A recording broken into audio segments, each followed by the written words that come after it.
Silo Squad? Welcome back to Oysters, Clams, and Cockles, presented by Bolin Media. I am Ross Bolin, here with Barrett Dudley to continue, nay, conclude our coverage of Silo Season 1 on Apple TV+. Barrett, today we've got the penultimate episode and the finale of Season 1 of Silo. What are those called? What are those episodes called? Tell me what they're called, good sir. Don't know. Yeah? No? Okay. Not off the top. Well, pulling up the app, though, and it's going to tell us. Then I only have one question remaining for you, Ross. What's that? Who built the silos? Multiple, plural. Many silos. Wow. Many silos, Wow. as it would turn out. Episode 9 was The Getaway. The Getaway, okay. And episode 10 was Outside. Outside, that's right. Ooh. You know? Yeah. Because she goes, you know. She goes outside? Yeah, that's she correct. Sure does, yeah. That's correct, yeah. yes. Oh, sure, hun. That is what occurs. I figure we take this thing on episodically, talk a little bit about what happens in episode 9. Yeah. Then we get into the finale. Yeah. Share our thoughts on the season as a whole. Okay. Shall we? Let's dive in. So the big question was, is Juliet dead? Yeah. When she jumps over the side of the railing, is she a dead woman? Is she just like Computer George? And what we all forgot is that surrounding the staircase is also little spindly, out bridges, if you will. Yeah. Little clock arms, basically. Yeah. And so you can jump down onto those at various locales.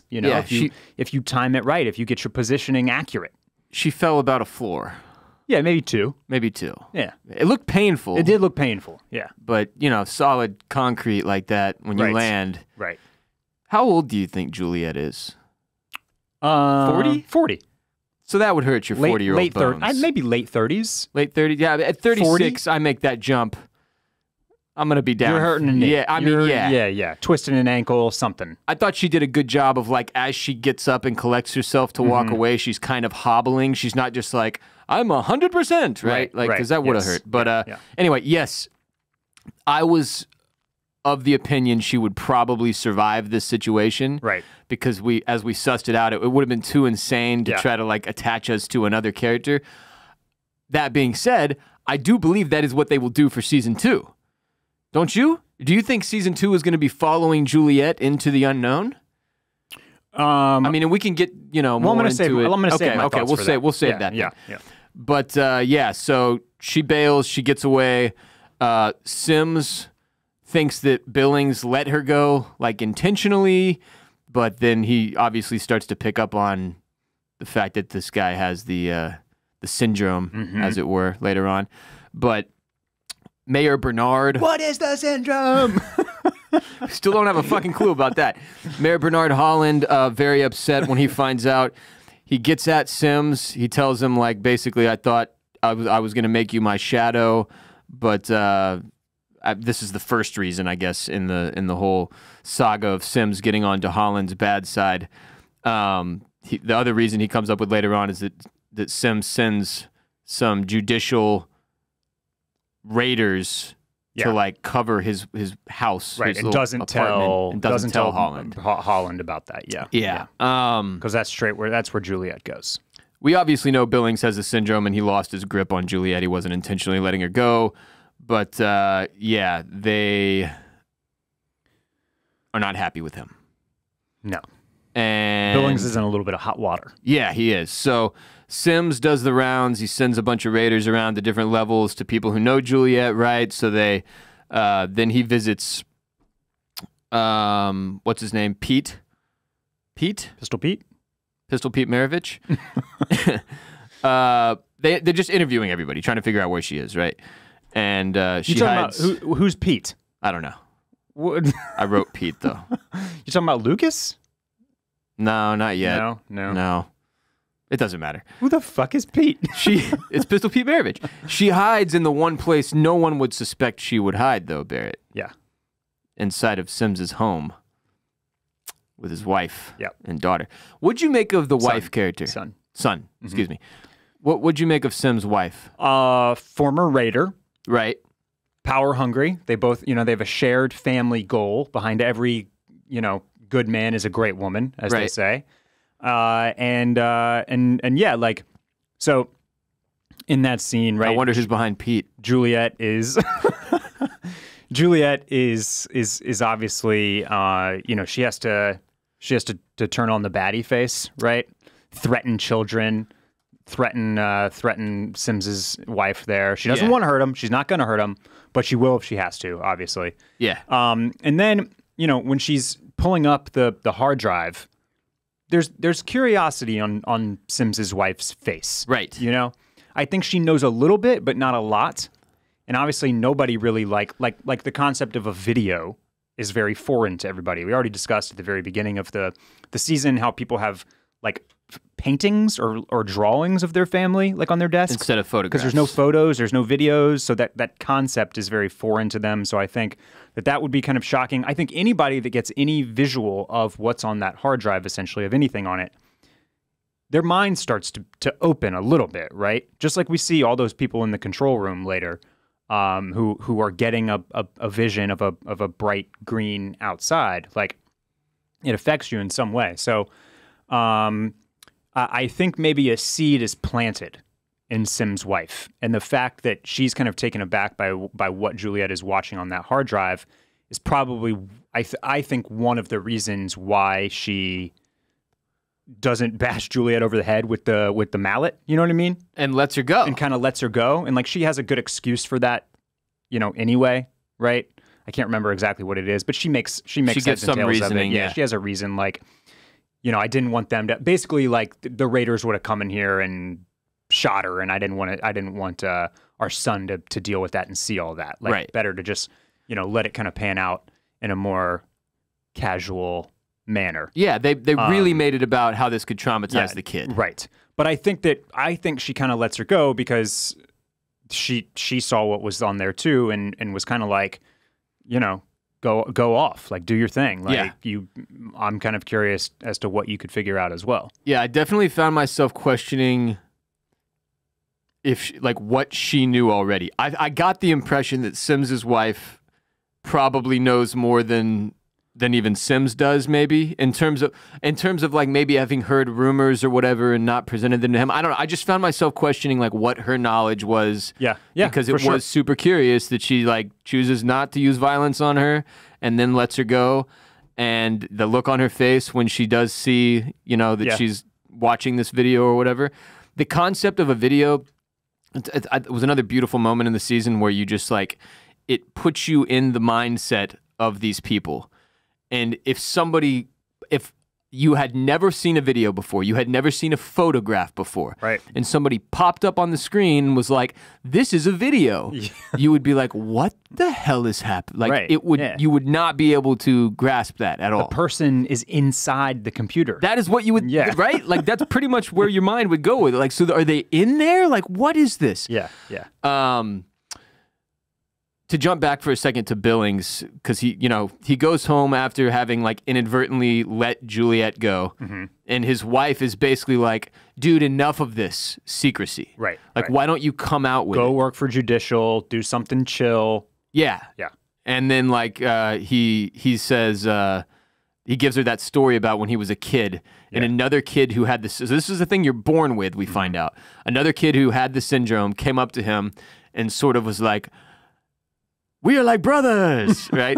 And Billings, nobody gets that reference. Billings beat him up or like punched him in the face and told him like, "Never talk to me again. Right. Never bring this up again. Never tell anybody or whatever." Yeah.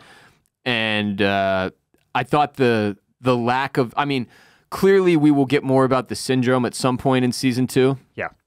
That's one of the things they've left on the table to address because we get no answers and here. I will jump ahead on that one because. Look, I think it's pretty clear that what we see at the very end is a nuclear wasteland, right? Essentially, right. And so my guess is that syndrome has something to do with like radiation poisoning that gets like passed down or some weird shit like that. That's like brought on by whatever that is outside, whatever the destruction and everything that's in the.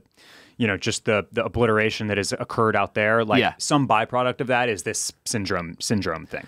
And I always had a suspicion that this show would have something to do with nuclear holocaust because the title in and of itself, silo, like nuclear silo is the thing I am most familiar with in terms of silos of any kind, right? So I think that's a good thought, that it probably has something to do with certain people made it to the silo but had been exposed to a certain level of radiation or something, and then their bloodline has the syndrome. And I don't even know if that's how radiation works. I'm not sure that you can pass down radiation poisoning genetically or I'm not sure hereditarily like that. But like we're also not.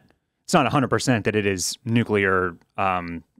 What did you just call Holocaust? it? Nuclear Holocaust. Probably, as though. we know it. Right. There could be some other wrinkle, or like maybe even there's some seeping into the silo, and some people get affected by it, and that's like my only kind of guesstimation here is that it's connected to the atmosphere outside and why it's untenable. And that outside destruction that occurred, But yeah, Juliet obviously watches that video with Computer George on it. Billings, to wrap him up there, what did you have a takeaway from how passionately he felt about, keeping the syndrome to himself, not being affected by it, staying in the position of law enforcement, and not wanting to go like retire to a desk and like take it easy. Like he's very, because you kind of empathize with his wife there, right? Yeah, for sure. Like this is back too off, much. Don't get in trouble. Just take the easy road here. Yeah, we want you to be healthy and happy. It's too much. You got your daughter to think about, and he's basically like, nah. I mean, I think they were trying to draw the comparison, like when you're afflicted with something, right, as a person, whether it be some kind of a handicap or whatever, something that is supposed to prevent you from achieving on some level. Your human nature is to like resist that, battle against it, right? And I mean, in the case of Billings, who clearly worked himself, like took studying the pact more seriously than anyone, and worked himself into a position where he could be sheriff. I don't think he wants to forfeit that. On one hand, it's like his, that's his identity on some levels that he would have to sacrifice. But I also think there's a bit of I think he wants to be in a position to seek truth on some level. Like we see what happens with him a little later in the episode. And there's something about this guy that I imagine we will follow even more closely in season 2. For sure. That is driving him toward being a flamekeeper of sorts. Yeah, and searching for answers. Yeah, I think so. The scene with Juliet in Sims' apartment was pretty tense just because she like tells her, I'm gonna hook you up to this pipe, and she's like, I'm not gonna let you hook me up to a pipe where I can't see my son and you, or my son's room and you. She's like, all right, well, the kitchen then. But then she has to clear out like the 15 different weapons she would have had access to in arm's reach there, and then she still has something that she uses. Like the second she goes to start picking the handcuffs, you knew she was gonna get out, right? The surprise was that she doesn't actually hit Juliet. Right. That she tells her basically like, take your stuff and get the hell out of here. Yep. But it was a tense scene, and just cool to see Juliet getting some alone time with the hard drive, basically. It's nice that they labeled that one file start here. Yeah, smart on George's part, Yeah. Oh, yeah. I still feel they could have done a better job of organizing the hard drive. But maybe the start here file could have been in the top left corner, instead of like 3/4 of the way down the fucking page. But nonetheless, I'm assuming they were limited in their ability to manipulate that technology. So it's new tech to them, Yeah. So what? Where are we? So Billings sneaks around and stuff, looks everywhere to try to find Juliet, I guess. Oh, he goes into her apartment. He waits for the raiders to hit her apartment. Then he goes in after them. Once again, just standing around the corner. Right. Yes. That's all you have to do here. Very simple. After Sims has told him to stay home, basically. Yeah. Right. He's not supposed to be going out there. Obviously feels he says it's, I think it's partially like we just said, he's searching for answers. He's kind of becoming a truth seeker. I think that's what we're watching happen here. But he also does feel guilty for letting Juliet go. Yeah. And is trying to remedy that, trying to figure out something that gives him, maybe some insight into where she might be, and can he kind of amend this mistake or track her down and get more answers or bring her back in. Talks to that raider who he taught a class to on Oh, the yeah, pact. yeah, yeah. On the pact. She, as it turns out, she turns him in. She turns his ass in. Yeah. But then later does go sneak back in and finds the Georgia book. Right. Yeah. Right. Which he is obviously very taken by. And we end up seeing him go and put it in like his little oven, or her oven. Her oven, yeah. But he takes a page out. He takes a page out, but it was kind of sad. It was kind of sad to see him burn that book. Yeah, it felt like if it was like the Bible and it was the only copy of it, right? Yeah. And now it's just gone. Did we ever see what page he ripped out, though? I don't think we did. No, we can. I think it's safe to assume it was one with like water or something. The beach, and maybe my guess that is beach it was probably photo. the beach photo. But yeah, this is like so far. This is the only relic that we've seen so far that is literally like physical evidence of what the outside world looked like at one point. And point blank evidence where you're not having to dig through. For all we know, there is no past documentation of the way the world was in that hard drive itself. Like this was a legitimate booklet, Georgia travel guide that contained a bunch of stuff in it that you could see, right? Just off of opening it with your fingers. You didn't have to figure out a password or anything crazy. You didn't need sysop access. Yeah, no sysop computer. But yeah, he's pretty shocked by what he finds, tears that page out, still decides it's best to burn it. He operates in this very like middle ground area, right? Where it's like, you can tell he wants to find the truth. You can tell he's really interested in what's unfolding here, but he also is pulled back by his whole like pact obedience, basically. But he never quite follows it, right? Like even when we first learn he has the syndrome, it's like, whoa, wait, you're this high and mighty, like self-righteous pact follower, but also you're violating the pact every day just by doing your job. He just keeps that element to him throughout this whole season. Bernard goes to question Lucas, right, about his role in all of this, because as I said last week, like I thought it was pretty obvious, She goes and breaks the mirror, and the camera's just pointing out at them like in the room. Yeah. They're probably going to figure out this guy was there. And the only information that he has is that he saw the hard drive. Right. And that it had the number 18 on it, which we've seen at this point, I believe, Mayor Bernard Holland's key. His little keychain. It's got an 18 on it. And it glows. And it took me a little, I thought it was like lighting up like there's a problem. Yeah, I don't know what No, it lights up for something. Like the hard drive had been plugged in and that's why it was blinking or something. I think that might be it. I don't know. Maybe it was triggered or whatever. But it took me a while to be like, oh, this is the number of the silo. Like we're in silo number 18. Oh, like okay. That's I'm pretty certain that that's what was happening there. That's got why it. that hard drive says 18 on it. That's why the key says 18 on it. Okay. I was really confused by the ending when he gets the key out and opens that door, but we'll get to that later. Yep. Anyway, I'm pretty sure we're in silo number 18. And so Sims and Bernard end up tracking down the hard drive, which they first of all, to get back to Lucas, he tells him essentially, I haven't decided whether to send you out to clean or to the mines. Yeah. Which the mines get brought up so many times, and that is where they end up sending Lucas. Yeah, that's the mines is silo prison, basically. It's like a labor camp, essentially. But where is it? Yeah, I think it's south of the Down Deeps. I think it's below the Down Deep. That's my own, but I don't know because we never saw anything because that's related where to it. Juliet goes and is near the water, right? Right. Isn't that like some?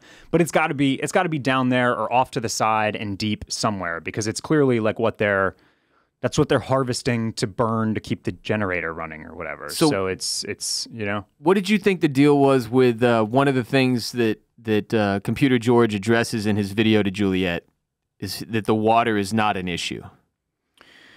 Yeah, so this is Juliet gets cut off from the video and then goes and finds what's his face? Is it not Paul? Is that Pete? Is that Pete? Patrick. I'm sorry. Patrick. Pete is her dad, Pete Nichols. Oh, Pete. That's Pete. Yeah. Pete. Well, Pete. Jorah Mormont is what I've been calling him, which is why I forgot his name is Dr. Peter. Jorah Mormont. Yeah. Do they even say Pete? I think they say Peter Nichols once. Maybe Sims calls him Pete when he's like, getting close to him. Is that in the finale or is that in episode 9 when Sims goes and talks to Pistol Pete? The finale, I believe. AKA Dr. Or wait, no, maybe Jorah it's in Mormont. 9 because it's before she's been caught and he's trying to find her That's still. right. That's right. So it's in 9, Yeah. the penultimate. Okay. But yeah, Juliet goes and finds Patrick Kennedy, the relic dealer, Yeah. in his apartment, Yeah. and he's brought in a new hacker, Right. best hacker from the Down Deep. I think. Yeah. I think that guy is. Yeah. And that's where they finish off the video. Right. That's where George says, he fell in love with Juliet. He found this door. You have to go find it. It's in the water. The waters are down under there somewhere. You got to find it. The water's fine. Yeah. Yeah. And my impression was that the water is not deep. Okay. Like my guess is that that's seepage of some kind, right? And that it's probably only a few feet deep, and that if you jump down, you're just standing in it, and then you can walk. Okay. Was my guess. Yep. But water obviously very intimidating to these people because they've never seen a big body of it like that. So, yeah, that whole scene with Patrick Kennedy is fascinating, like in his place, because the second they start watching it too, you start to realize what sort of the theme of these last 2 episodes will be, and it's that like this is going to spread, right? This whole curiosity about the truth and what's happening outside. I mean, these 2 guys, for all we know, are left to continue living their lives, right? Neither of them is arrested, Patrick Kennedy or that hacker guy. In the finale, it is mentioned that they arraigned 2 guys. So I think that they were caught. Oh, yeah. Shit, that's unfortunate for them. Yes. We don't know what exactly is to become of them. But Yeah. it was almost like a throwaway line that they did. I think they apprehended both of them. But they are casualties of the new resistance, right? So they are the fact that people are willing to help Juliet, the fact that, one of the last things that they do see altogether is that she pulls up the Jane Carmody cleaning video. And so they feel enlightened with this knowledge as well. They're seeing the stuff they're learning what a video is, right. Same as Juliet. And it's like the more these kernels of knowledge get passed around, the more everybody is going to start asking questions and asking questions quicker. Right. And being more skeptical when little things are off and when little things are wrong. And we get to more of that in the finale, right? And I think that pretty much wraps up the penultimate is with everybody watching the Jane Carmody cleaning video, and then them all kind of having to disperse because they're getting tracked, they're getting traced by Mayor Pro Tem Bernard Harland. Yeah, who is an even better hacker than this guy from the Down Deep, who's a great hacker, right? Yeah. I think this happens in just to jump back to the Sims and his wife scene. I can't remember if this happens in the finale or the penultimate, but either way, they're talking about like they have their vision, they've got their ambition, right? It's like their plan. This is what we want. We want you to become Bernard's shadow because that's like the goal, and they're kind of being toyed with a little bit. It's like I think that because Bernard even makes. So this does happen in the finale. Later, when they're broadcasting the Julie Carmody cleaning to all screens, right? Bernard makes Sims turn around too. Yeah, because he's limited in his knowledge of what he. So it's kind of it's that ambition, that goal to like become the Bernard, right, and to be his shadow is like a carrot kind of dangling. Yeah, and it's like. Keeps him on that track, Keeps him right? on that track instead of starting to ask the same questions. Although, I guess if you become the Bernard, maybe you get some answers. But and we can get to that in the finale for sure, as far as what Bernard knows. The one other interesting thing, you mentioned it, but the big piece of the Computer George tape was that he does admit to Juliet, like, I did go to mechanical seeking out someone I could use as a guide. Right. Like, initially, it started off as a manipulation, but then he fell in love with her, which... it was supposed to be a big moment anyway, when his ex-girlfriend tells Juliet, like, this is just what this guy does. It's usury. Right. And it turns out that is actually what he was doing. He was going person to person and trying to find people that he could, further his goal. But with Juliet, she kind of broke the cycle there because he actually did fall in love with her. Yes. So yeah. The important other pieces from the episode to recall: the book got burned; it is gone. Right. 3 people witnessed the Jane Carmody cleaning between Patrick Kennedy, the hacker, and Juliet at this point. And then this episode ends with almost the exact same cliffhanger as I think episode 2 of the show, where the Jane Carmody cleaning is like the last thing we see. It's just before. yes. Yes. Yeah. All right, before we get to the finale, today's episode is brought to you by Bird Dogs. If you're sweating your ass off walking up and down the stairs of the silo this summer, Bird Dogs has everything you need for the bottom half of your body. Bird Dogs, making the most comfortable and versatile shorts, pants, and bathing suits in the entire world. I've been wearing them for several years now. They cannot be beaten. I wear them to sleep, to do yard work, to work out, to go swimming, play golf. You can wear them to do anything. They fit great. They look great. They feel great. Tons of designs and color variations as well. They've all got funny names. The Forest Pumps, Art Fart Knockers, Coach Cockburns. You can go check them all out on the site. If you want to look great and feel great while you're at the gym this season or swimming at the neighborhood pool or out at the bars, taking in those summer nights, Bird Dogs are the move. Click on the link in the description below to go to birddogs.com. Enter code DRAGON at checkout, and they will throw in a free Yeti-style tumbler with every order, just like this one I am holding in my hand. You order your Bird Dogs, you get a free Yeti-style tumbler when you go to birddogs.com. Code DRAGON. Birddogs.com, code DRAGON. The finale begins with Juliet watching that video of That's right, yeah. The Outside and believing that they need to broadcast that to all of the screens if possible, right? So that's what the hacker guy starts working on. But the only way to do that is to amplify the signal through IT, and there's a computer that allows you to do that on floor like 126. 26, yeah. But obviously that's going to be difficult for them to achieve because they've got security and raiders. Every level. All everywhere. On the stairs. Yeah, so... I'm going to superize all upstairs. But they do, even more obscure reference, but they do find a way to get down, right? They find that ladder trash or chute. whatever, the trash chute that she's going to go down. But Bernard ends up finding them on the cameras only after Juliet has hooked up the hard drive, though, so that it does get broadcast on all of the screens for a little bit there. For a few seconds. So just like that, the whole fucking silo is exposed to the... If they're near a screen, anyway. To the Jane Carmody cleaning, yeah, which we obviously find out is an extremely conflicting image to broadcast to all of these people. Yeah. And one of the great ironies of this first season is that the danger... This is a dangerous thing that these people should be probably kept safe from, right? Because now if you show everybody, hey, it's beautiful and perfect out there, and then everybody wants to go out there, that is problematic because all of those people will die the second they step outside, especially if they don't have the good tape, Barrett. So, yeah, but where do we go from there? So... It gets shut down, and that's I liked the scene. By the way, I thought the finale was a wonderful episode. It just really had me geeked up. Yeah, and you know, I thought that they did just a really nice job of like asking more questions while answering a bunch of them as well. And really once again cliffhanging the ever living shit out of us. Yeah. So I was just I left very satisfied. I just want to say that up top that I thought the finale just, you know, it threw its final punch, and it was a good one. It landed. It took me a few minutes. I'm not going to sit here and pretend like I watched it, the credits started rolling, and I went, brilliant. I was like, wait, what? What just happened? Like, which part of and we'll get to where the confusion lied for me, but like I had to do some Googling even. Like, pretty rare that I'm looking stuff up after a show these days, and I was looking stuff up after this one because I was like, I need to be able to discuss this, and if I don't understand what I just witnessed, then it's going to be a problem. Yeah.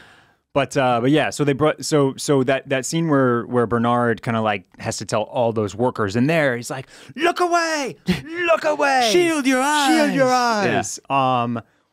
There was an answer right there. These people are silo people. Yeah, they are not part of some like outside world, you know, or grander conspiracy, that exists outside of the silo, and everybody in the silo is part of some experiment or something. So that theory of mine was kind of deaded right there.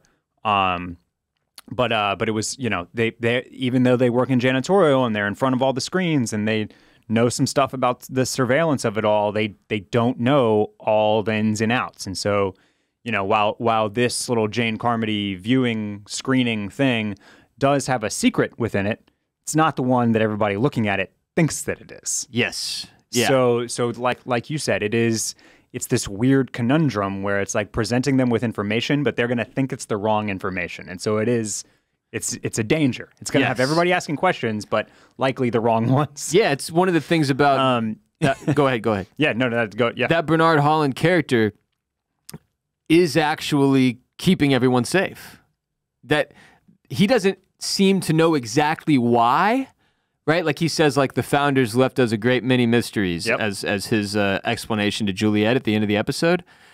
But in fact, his job is keeping everyone in the silo safe because there is so much deception that's taking place. The confusion, if somebody did open that door, they will all die. Like that part is real. Yeah.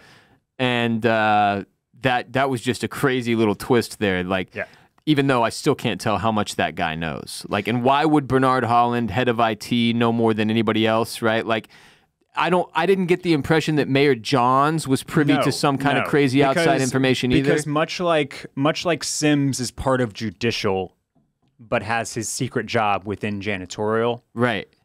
Bernard is the head of IT, but has some secret passed down role that's either also part of janitorial or like is at an even higher level. Right. But I think basically what we're learning is that like, honestly, I don't know if anybody besides Bernard knows shit. Right. He probably needs a shadow. He's not that young. Yeah, and he's got to pass some of this information down. And I don't know if there's just like one kind of gatekeeper and it's just Bernard. That's the way that season 1 kind of presents it, right? A little bit. So that, but yeah, that was no. I agree with you. I think that this kind of janitorial piece of the puzzle is kind of its own thing, and it's like a secret society beyond what your regular kind of title and job is. And that was kind of the impression I got, that everything is a passed down sort of systemic setup. The weird part being, I don't know what Mayor Johns knew compared to Mayor Holland. I do completely seem to understand the Sims thing, right? He's part of this very specific lineage that makes you part of janitorial. Right. And he saw in his mind that janitorial's job was so important because of the surveillance nature of it all. They keep everybody sort of in line and from committing crimes and violating the pact. But I don't think he had any questions or concerns around the larger point of why, right? Or any information. Like Sims didn't seem to know anything about the outside world or anything about what these people are shown on this visor when they go out to clean or any of that stuff. Yep. Whereas Bernard does, and we'll get to that. But he does shut down the server. Shuts it down. Everybody has to get back in the trash chute. The guys go up. She goes down. Bernard, he's a smart one, smart cookie. Yeah. Figures it out and has the raiders start throwing giant trash down the chute. Yeah, which was pretty terrifying. And honestly, like she gets winged, something hits her shoulder, and I was like, well, she's fucked, because I thought like her shoulder was going to be like dislocated at the very least, but she seems to recover pretty quickly. But then he's like, be sure.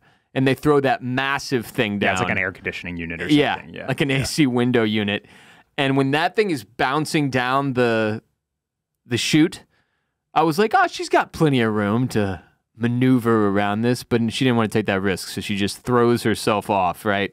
Drops all the way to the bottom, happens to land on the cushy pillow of trash. Down there. And then thankfully they pull her body out seconds before the AC unit would have smushed her. That's right. Like a bug. Yeah. So good stuff from Juliet there. Her knowledge of the silo and especially of the down deep really came to play well here for her.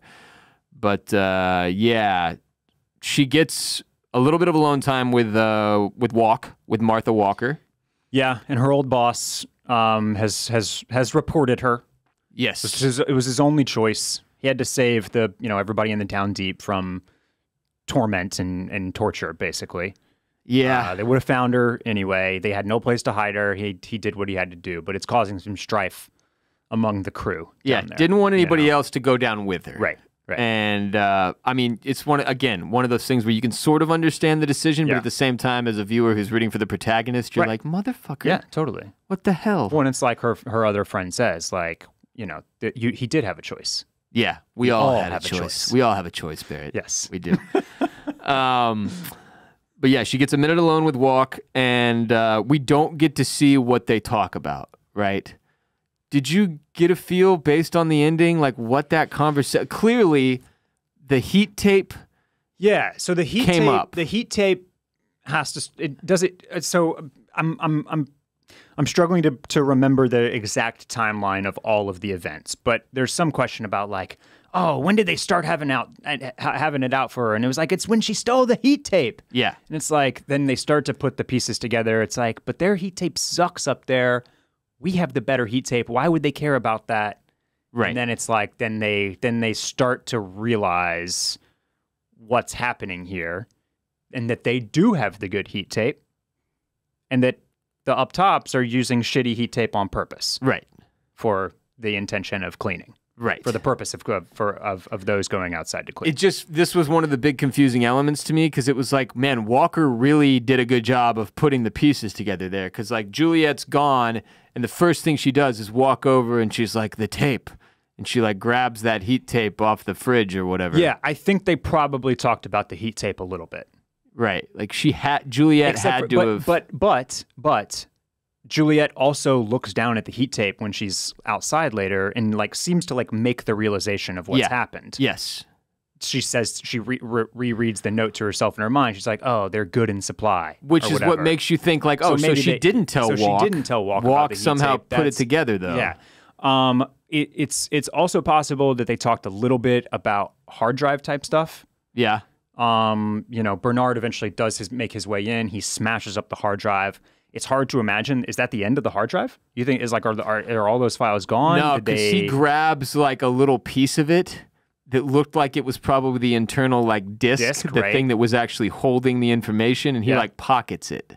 Okay. Which is kind of annoying because it's like, oh wait, so okay, now is he gonna access it next season, and it's gonna have to be this whole fucking thing with the hard drive all over again? They did kind of set themselves up for like a cyclical deal here. Sure. I don't, for better or for worse. At the very least, that the information on that hard drive is not gone forever. I would imagine no. Yeah, that's what I would imagine as well.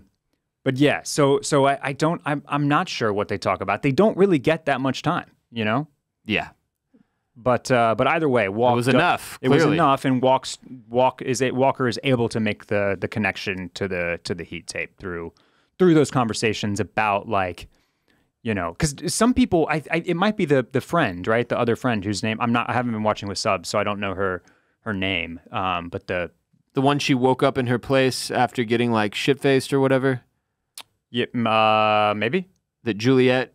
Yeah, the other friend that's down there and is really mad at the mechanical guy for turning her in. Yeah. Spiky hair. Yes. Yeah. So they're like all talk. I don't think they totally understand why Juliet is in so much trouble. Right. They think that's why they're still talking about the heat tape, that they've always had it out for her because of the heat tape. And that's when I think the gears start turning together. And like, says like, no, it's not the heat tape, unless part of the heat tape is factored in a little bit. It's connected to the cleaning. Yes. So, which everybody's watched the cleaning. She's a little older. Walk. She's probably seen a whole bunch of them and knows that they have heat tape wrapped around their wrists and ankles. But when Bernard takes Juliet, they kind of cut a deal, right? She's going to stop saying that she didn't ask to go outside. Yeah. And in exchange, he's not going to torture all of her friends in the down deep. And also, he'll sweeten the pot by showing her exactly what happened to George. Right. Which felt, again, it was a little, I was like, okay, what was he going to do? Tormenting, how was he going to torment all these people in the down deep? Isn't like the last thing? You know how thing, that goes. Yeah, but the last thing you'd want to do at this point is spread more bad vibes in the down deep. Sure, like, they're going to be chock full of them already. She did seem to realize, though, that she had no other choice. And the big caveat seemed to be that she gets to find out what happened to George. And he actually did kill himself. That was another twist here. But he does it on camera intentionally. He stops at a part where he's on camera and he very clearly questions this guy that's chasing him like, oh, what, you're gonna capture me and take me and torture me until I give up everybody I worked with? Which again alludes to the fact that there is a network of these people. Like, it wasn't just him, right? Was the implication. Some of which we've kind of seen, right, in terms of like the Flame Keepers and whatnot, and him having probably gotten information from his mom, George, and also he shared things with Juliet as well. It was like his way of protecting her. And I guess you could also infer he didn't trust himself not to talk if he was tortured. So he just ends it right there. which is obviously pretty heartbreaking for Juliet to see. Martha is motivated to move past her phobia of staying inside for 25 years, knowing that Juliet is relying on her and only her, that's it. She's all she's got. So she does end up climbing the stairs and visiting Carla, who was referenced earlier in the season, which was her wife, like her former wife, who works in supply, which must be where they put together the suits for people to go outside, right? So, and also who brings up the suits and tapes them and all that type of stuff, yeah. So that's who she ends up giving this tape to, which links all the way up at the end of the episode. But Juliet gets brought into security, into janitorial, as it were, and shown all of the screens so she can see like how this operates. That's where they show her the footage of George Wilkins, where he stops in front of the camera and jumps. And then she gets measured up for her cleaning suit, right? I thought it was kind of a cool. I don't think we got shown the measuring process. No, that they're like custom. They're bespoke. They're bespoke. Yeah, made to measure. Yeah, just with dog shit tape. Yeah. It's an interesting piece of it that they make you think like they're putting all this care and time and effort into creating the suit, because in fact the suit is designed to kill you. Yeah. So it's just another like there's so much elusive shit happening here. So Lucas gets sent to the mines for a decade. Yes, rough. Yeah, very rough punishment. Guy just wanted to get his flirt on. I know. And all he did was not like immediately go straight to judicial and be like, she has the hard drive. Like, Yeah. what they who cares? They already knew. Yeah. Like he was supposed to know I mean, I guess But, they're impressing upon everybody. You see anything, you tell. That's right. Tattling And is encouraged. I'm pretty sure we can also infer from these conversations, if we're reading the subtext here, that, oh, man, it's too bad that you were such a smart and curious guy, right? Like, that's not what they want. Exactly. They Same do reason not they don't want want you to certain be people having babies, Curious or smart, even. They definitely don't want you plotting the lights outside and, starting to do astronomy and stuff like that, So that's I think that's kind of what he means when he's like, maybe that will set you straight or whatever. As in, when you come back in 10 years, I don't think you'll be doing any of that curious research, will you? Yeah. And to get back to the lights, just because I don't think it'll happen or come up again, the birds, the pattern of the birds in the flying V that we saw in Jane Carmody's cleaning, that we saw in Sheriff Holston's cleaning, that we see when Juliet goes outside, that ends up playing a huge role in the discovery that, oh my God, this display is fake. Yes, and I'm almost positive that if you pull the tape from episode 2 or 3 or whatever, that we talk about how the birds are flying in the exact same pattern. Yeah, which it didn't click for me though, like the curious nature of that. I was like, I thought they were trying to draw a cool coincidence, like, oh, both of these people had this experience where they were exposed to birds. Because we definitely talked about the option, the possibility that what they're seeing in their helmet is the fake. Yes, yes, we did. And so I think that the birds were the early kind of clue to that. That something might be off something there. is a little up because every time we've seen somebody out there seeing the green landscape, we see those birds flying the exact same shape, and that is kind of a giveaway. We also talked early about how we thought that the suit was killing them, right? But through the reverse of what is actually happening, right? We kind of guessed that the obvious answer would be that they are taping up those seams and sealing them in so that they can put poison in the suit or gas them or whatever. Yeah, I thought the little backpack they have on and the helmet was what was getting them. And then we were confused but then another clue, right? Holston is able to rip off his helmet. Yeah. Doesn't save him. No.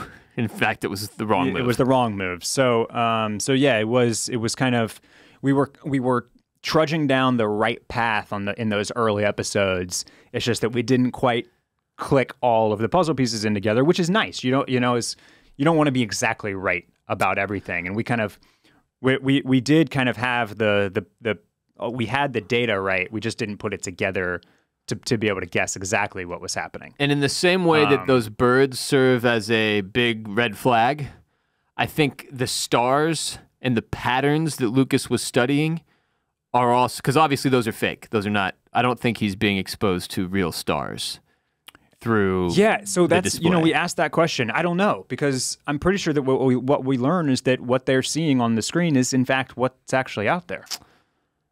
in which case the stars would be legit. Yeah, but my impression was maybe. Well, yeah, that makes sense. Yeah, and there are patterns in astronomy, obviously. Yes, yeah, that's literally what stars do, which is why that was so kind of confusing. It's because it's like, well, you could fake it. You could just have some rotating screen. But like, why? But that's literally what the stars do anyway. Yeah, why would you project the reality even if it's not there, sort of thing, right? What else? Martha brings Juliet some food while she's in her holding cell. And Juliet notices there's a note inside, and that's the note that says, "You wanted the truth. The truth is I love you. Have no fear. They're good in supply." The fact that she didn't put it together before she walked out kind of makes it the same way I felt. I was like, what? Like, what? If she didn't get the message, why didn't you make the message a little more clear in terms of like...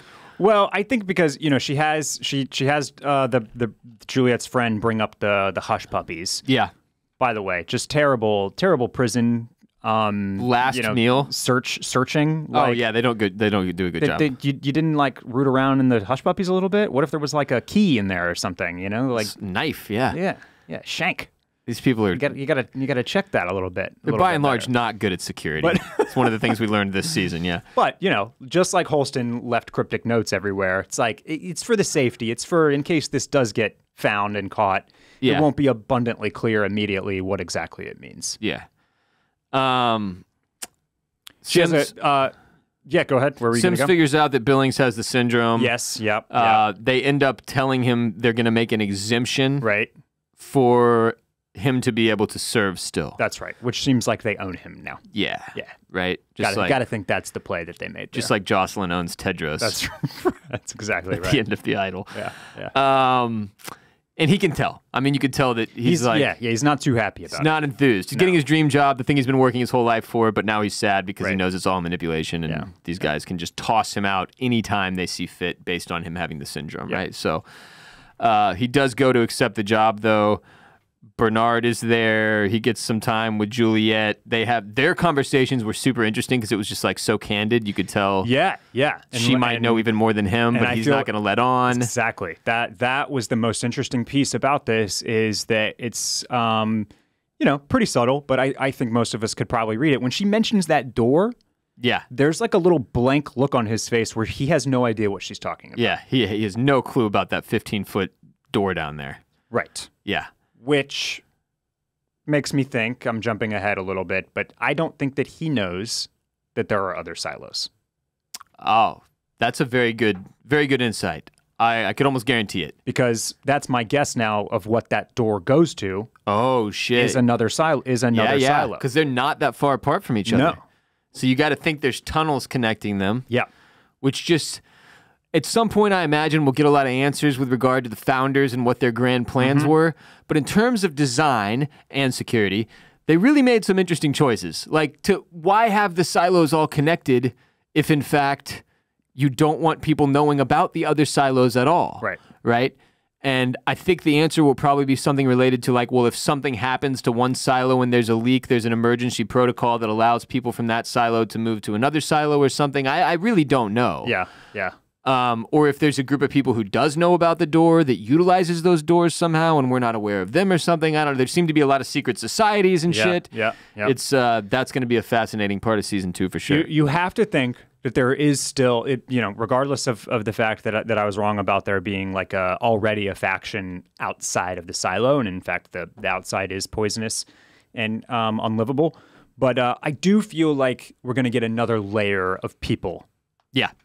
That know even more than Bernard, because you touched on a good point there, which is that in this conversation, I don't think Bernard's lying about the fact that there are many mysteries by the founders. Right. Like he is down the line of generations here in this position, and there's just shit they don't know. Yeah. Like the founders did not leave them all of the answers or anything, and they've just kind of, and that's part of the manipulation, I think, too, is that we're giving you a set of the information and a duty to uphold, right, and to keep everybody safe. But you're not going to know everything, and that's part of this. But do you think the rebellion that is referenced repeatedly that they celebrate on the 6th day of the 6th month of the whatever, like, do you think the rebellion even occurred? Because that was 140 years ago, right?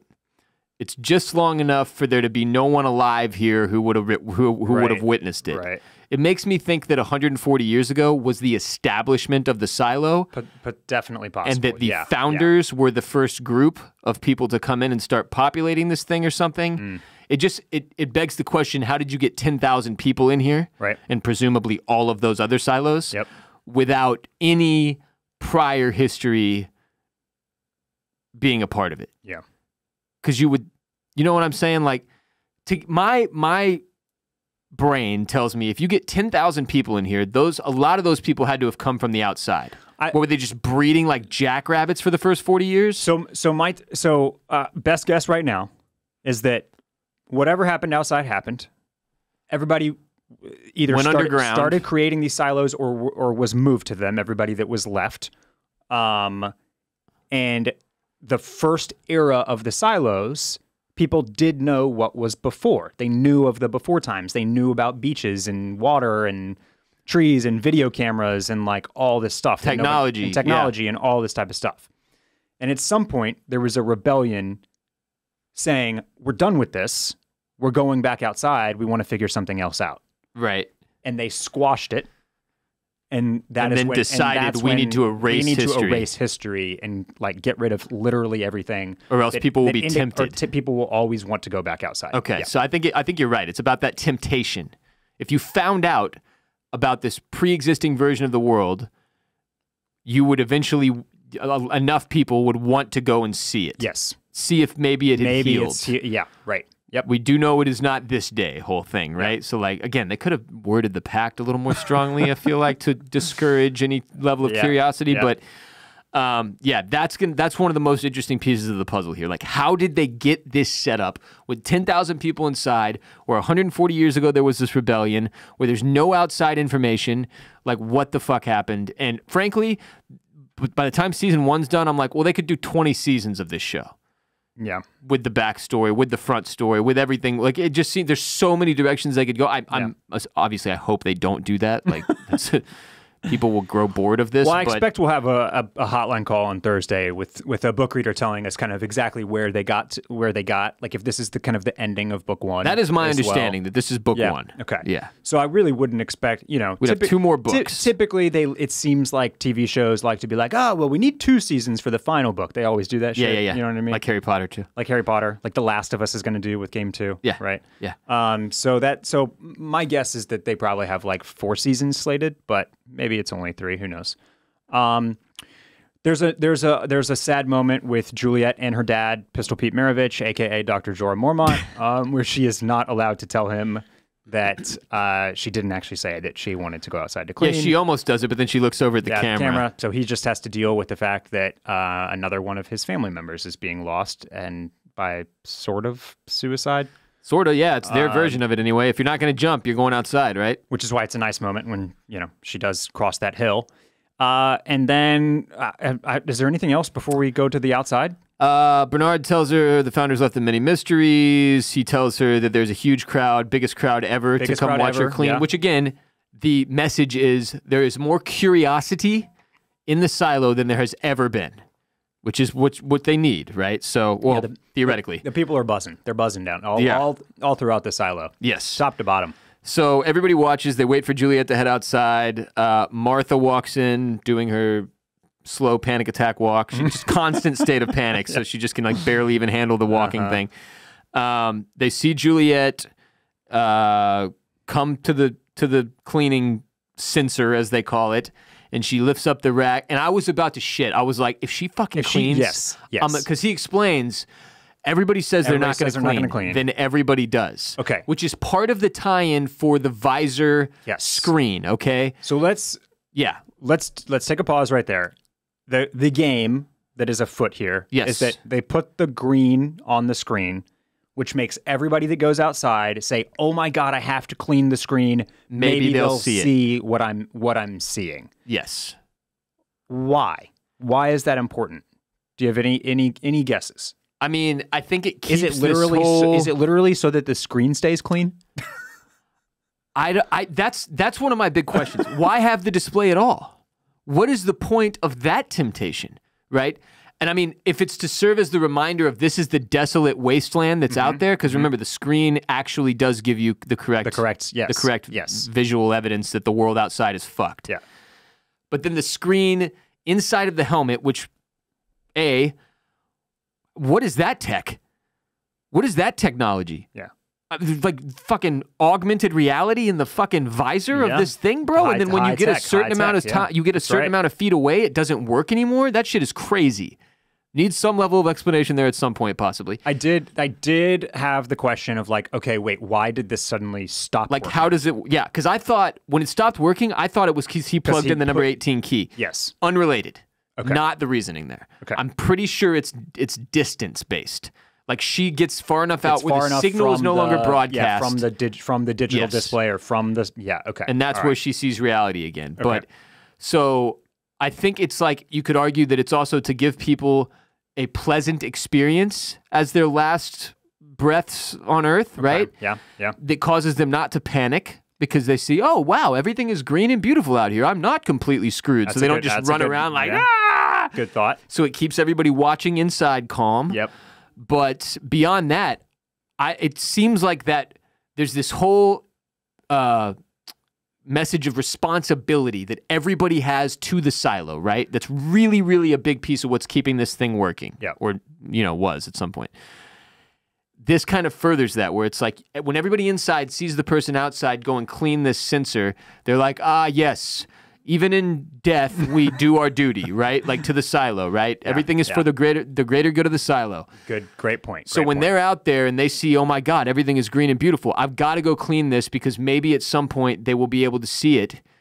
And also, I guess at that point you're like, well, I'm going to be fine. I may as well go clean this thing. Yeah. And then, the leakage starts to occur. Right. You're not so fine and you trip over some shit. Which that part was crazy. So let's get to that. Okay, so she ends up dropping the cloth, right? She's like, fuck you. Which is very, yes. Yeah. Which is beautiful. People are clutching their pearls. Yeah. They're like, oh my God, no. What the fuck is she doing? The whole time they keep telling people, like, you cannot be forced to clean. Once you go outside, you are beyond the laws of the silo. And she's the first person to be like, fine then. Yeah. Doesn't clean. So she walks off and you can see Bernard and Sims both like, what the heck? Sims goes, well, what do we do now? And Bernard says, it won't be too much longer now. And like she won't make it past the tree. Past the tree. Basically. Yeah. And because remember, this was such a big point for us in episode 1. Or episode 2 rather, when Sheriff Holston goes out to clean. We were like, holy shit, he's out there. He sees the greenery. He's going to totally get over that hill. Mm-hmm. And then he starts to stumble. And then we saw it from the camera viewpoint of him really actually did, like, it wasn't just that it was some manipulation being shown to us on the inside. Right. He was struggling on some level with breathing or something. And we couldn't suss out whether or not he like really died or if he was alive or what. They're both dead. They're dead. They're dead. Yeah. Allison and Holston are extremely dead. They're still right there. Probably decomposing on some level, but the bodies we see out there, people gone to clean, those are real, those are legit. Yes. They are still there. Of course, it's confusing as shit when you're in the helmet because you can't see those bodies either, but she ends up tripping on her way up the hill on like a rock or something because, again, you wouldn't be able to see the actual obstacles in front of you. Yep. And then she falls over and like feels one of their bodies. Yes. And this is where I got really confused watching the first time. We ended up rewinding and watching the last 15 minutes over again because I was like, I'm not processing this properly. She feels his body, and that's when there's like a little glitch. It's like the screen glitches. And that's when she knows for sure. Oh my God. And she has that like flashback to Jane Carmody saying, the display is a lie. The display that is a lie is the one in the helmet. Yep. That's the message. So that's been the confusion. We've been thinking about the wrong display the whole time, right? So she sticks the badge on what she thinks is Holston's body, and we're all pretty fucking confident it is. Yep. She gets up and she pieces the whole thing together like, oh my God, the good tape from Supply. The tape is good, yeah. The message that Martha left her, that Walk left her, and then she gets up and that's when Holland yells, she knows. She knows, yeah. And runs off. Which was fucking stupid. What was he doing? Why? Because Sims is like, wait, what? She knows. Where'd he go? Where'd he go? And he's like watching it unfold. You can see Sims becoming even more curious about what's happening. Like, she's not dying. Everybody else in the surveillance room freaking out, obviously. Like, when Holland goes and uses that key to open that door, my guess is that there's some type of like final protocol here. I worry that like all of these people might get wiped out. Like that there might be one final stage of protection against any type of outside shit leaking that is everyone in here dies. Because if he's reporting to a higher power, which we know he is because he doesn't know jack shit, there has to be some measure of security that is like the ultimate last choice. Well, don't you think that the easy fix here, if there's like some final thing, that's a good point. What I did not recall is he puts that key in. We never go back to that. Don't see what happens. We don't see where he goes. What he's opening. Yeah. Okay. Could also be one final kind of like fail-safe protocol to wipe out Juliet outside. I mean, maybe. It's because I don't think we're wiping out this silo. So so Juliet walks up over the hill. The false facade of the greenery fades away. She gets enough distance from the sensor, whatever you want to call it, and she sees, oh my God, as we zoom out, there are a shit ton of these. Yep. Lots and lots of silos, which if you imagine they have 10,000 people apiece, you're talking, hundreds of thousands of people living out here in what is probably like the Nevada desert or something. But they're out there. You see in the distance that city. The city. That was clearly a well-established city. This had skyscrapers and shit. Indeed. It has been wrecked. You have to imagine nuclear war is probably the cause, just if you really wanted to make this like a relatable story, right? And like tie into people's psyche. Where the fuck is she going to go? Yeah, what is she going to go knock? So that's got to be where your mind goes first. That seems like the obvious answer is to try to get into another silo. Which brings up another question, which is part of the reason why nobody in the silo, including Bernard, seems to know about the other silos. Maybe he does, maybe he doesn't. We're not sure. Are they each operated differently? Do they each have their own pact or government or version of what's happening or what? Or are they all essentially identical? I think they're all operating under the pact. Established by this exact same, founding fathers and by the same pact. We know that there are mines somewhere. We know that there are underground tunnels. We know that there are doors to escape through. Probably connecting them, yeah. So it's really a question of like, is we kind of talked about this after episode 7 and 8, right? Is Juliet kind of the spark that starts the fire? In which case she's expendable, and now we move on to new characters. Or is she the fire? Operate in her stead and pick up where she left off and carry that torch for her? Or is she the fire? Is she the true protagonist of the entire series? It would certainly be a different type of novel, trilogy to dump your protagonist at the very, you're really your only protagonist at the very end of book 1 and be like, hey, got to write a new one in here for book 2. That would be weird.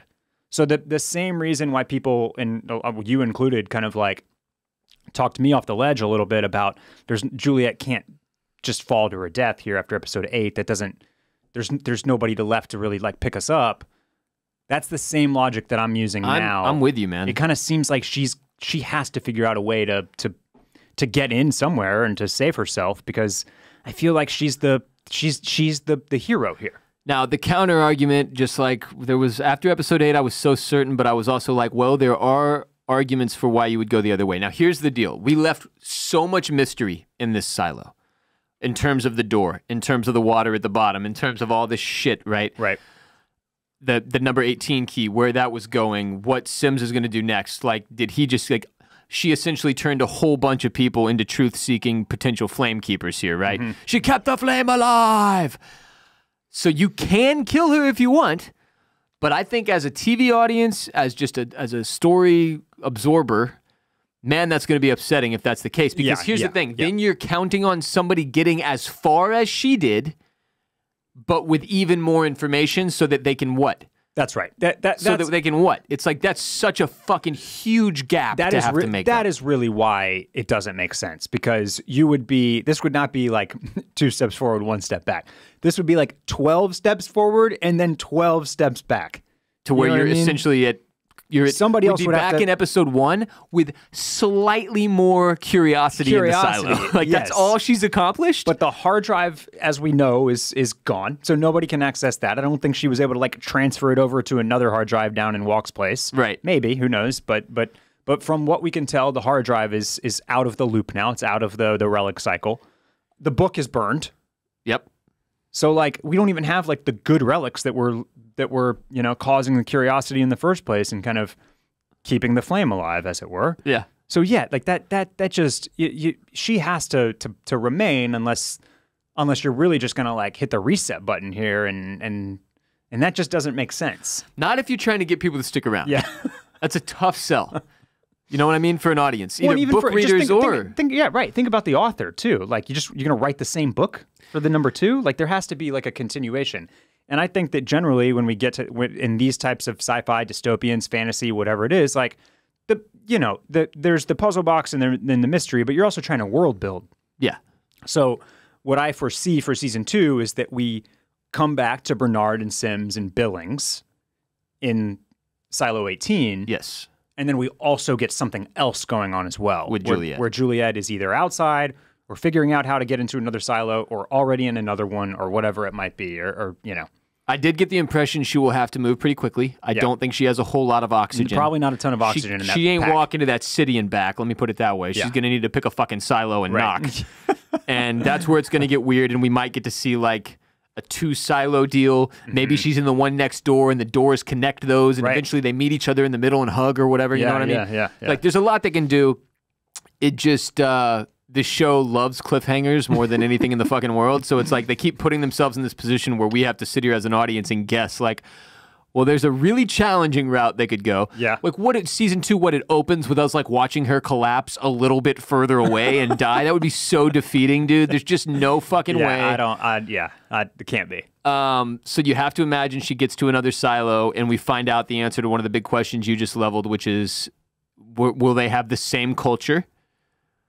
Is there a rule in the pact about what happens if somebody knocks? Right? We just know about being sent out to clean. We don't know shit. What kind of chaos is going to erupt in that silo if somebody comes knocking on the sensor and they're all looking at because remember, the sensor is real. Yeah. That is a real display. Somebody could walk over there, stare into it, and be like, hello! Yeah. Which would cause absolute chaos. Yeah. What the fuck? Everybody starts freaking out and killing each other? Yeah. I mean, who the fuck knows? But I do think you're probably correct in your guess that we deal with this silo. We have to end up following Billings, Sims, and Holland. Yeah. There's too much there. Right. Walk. Too much there. Yeah. And then you deal with Juliet and whatever happens with her. That's just going to be the most interesting part. Will be the not obvious part to me, which is what happens with Juliet. How could she possibly get to safety so that she does not die? Because I think if you kill her, you lose all of the momentum you just got out of this season, including the finale, which was really well executed. And I mean that from the perspective of like it was entertaining and exciting, but also it wasn't so on the nose that I was just like, oh, yes, of course. Right. Like it ended and I was like, wait, what the fuck just happened? Like what the hell? What? What? It's devastating when you see the screen go away and you're like, oh, the world's been wrecked. Yeah. Oh, this is...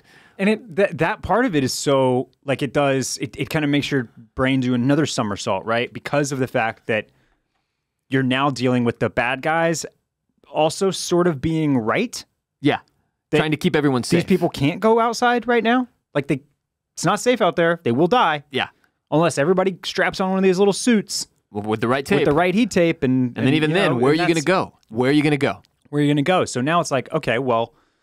Now it's like, how does that reconcile? How do you? Because you obviously are cheering for Juliet, but what's the end goal of her sorting all of this out? Yeah, what's with the founders? You know, why even build in a facet of this whole operation that allows for the chance of what Juliet is now doing? Yeah, So we'll set it up to where if you say you want to go outside, you do have to go outside, but we're going to use shit tape. And somebody else in the room was like, well, what if they eventually figure out the tape is shit? And he's like, no, we're leaving it. Let's have some fun. You know what I mean? Like, that's basically where we're at. So I feel like there's going to be more twisty-turny shit down the line. I'm sure. I don't think this was the pardon my my phrase, but I don't think this was them like busting their whole nut here. Yeah. Like, there's got to be more crazy twisty shit. Well, and I mean, you know me, it's like my whole thing, like one of the reasons why I initially started turning on Handmaid's Tale, for example, is because they just weren't telling me enough about like the outside world and like how Gilead conquered the United States and then like what the geopolitics all look like that. Yeah. And people are like, that's not the fucking point. You know what I mean? So now that's what I'm gonna do that here too. I'm like, okay, how'd the world end? What caused the nuclear bombs to be set off? Like, who was in charge of setting up this shit? Who were the founders? Like, who built the silo? Who built the silo? Yeah. And because they made some interesting choices, the founders and whoever built the silo too, because it's like they're not like, we're an American silo, right? Mm-hmm. It's just a silo. There's no American history. There's no history of any country. That's right. There's zero culture inserted into the silo outside of what is birthed inside of it, right? Mm-hmm. So like, that is weird. That is just a strange, like, it's like I imagine the message is something along the lines of like, well, all these different nations going to war is what ended the world. We didn't want the feeling of nations to be a thing at all, so we've eliminated them entirely. Yeah. Like, there's no religion, there is no, ethnicity. You don't hear anybody talking about racial shit down in the silo or whatever, right? There's no culture that people identify with. It's a crazy world. This thing that they have built through one season of basically, this was the intro season, basically. Like, and there's your setup, like through 10 episodes. And it's so wild and there's so many different directions they could go with it that I am like equally excited and nervous. Because this would be so easy to screw up, dude. Like Lost, in the same way. Like, once you've presented a bunch of mysteries, you have to have some version of answers. You cannot just string people on forever. You're right. But as I said in the very first podcast that we did about this show, that's why it's nice that we know this is based on a wrapped series of books. Yeah. And even to your point about Handmaids, I get people saying like, well, that's not the point. Totally. Sure. But also, if you want me to pay attention and you want me to be invested, I need to know like some of this stuff. Yeah, right. Like, you can't just... Like, if the whole point of this is to show us, like, well, technology and magnifying glasses would have really changed things. Like, you know what I mean? It's like, yes, that's a beautiful, beautiful message. But, like, I need to know what the hell happened here. Mm-hmm. Why did they build this? What was the plan? How is this going to unfold? What happens next? Yeah. Of course, the biggest thing about the silo situation is that, like, she has now exposed everyone in the silo to the curiosity that could kill them. Mm-hmm. She's shown them all the green screen, which is fake, and she didn't clean, and she spread enough curiosity that now everyone in there is in actually, not made up, real danger, like very real danger. So, like, does it backfire? Like, that's another one of the big things that could happen here. So, it's going to be wild, and I don't know what that overall message is supposed to be. Curiosity did kill the cat. And could kill all of us, so we should just stop asking questions and stay in our fucking lane. Is that what we're doing here with Silo? I'm pumped to find out. It'll be fun to do season 2. We appreciate all of y'all for riding with us through season 1.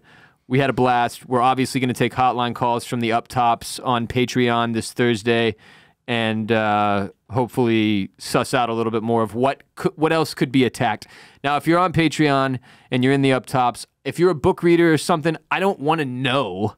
Right. Like, don't tell us anything that's from your pre-existing knowledge of the full story. We only want to talk to people who have been dealing with the same that have the same knowledge that we do. Yes, the same source of information as we are, which is the TV show. So no spoilers on there. We'll be back on patreon.com/oysters, clams, cockles later this week. We appreciate y'all. We've done a bonus episode for every single episode that we have done of Silo on our podcast. So exclusive ad-free episodes driven by hotline calls from the up tops on patreon.com/oysters, clams, cockles. Get in there, join us. Barrett and I have discussed doing some summer blockbuster movie coverage up next instead of another TV show, just because there's nothing that, like, off the bat really lends itself to coverage the way that we are doing TV coverage here on OCC. If you've got suggestions outside of the obvious in terms of Oppenheimer, Barbie, there was another one. The Mission Impossible. Mission Impossible. Dead Reckoning? Dead Reckoning, I think. Yes. First summer blockbusters. Holler at us on Threads at Barrett Dudley at WR Bolin. Support our sponsors. Today we had birddogs.com, code DRAGON for that free Yeti style tumbler. Links and codes for today's sponsor in the description of the episode. And that's it, man. We did it. We sure did. We sure did. We did it. I've kept our cameras clean, all three of them, every day of the Thank you. of the schedule. That's nice of you because I know that you didn't have to clean. No, I chose to though. But you chose to. I did choose it. I chose this life. We'll be back soon. Holler at us on social media, bolinmedia.com/shop to get yourself some merch. Barrett and I will be back to further digest and discuss this first season of Silo on Patreon with hotline calls. Thanks for being here today. Thanks for listening. Thanks for watching. And thank you for cleaning.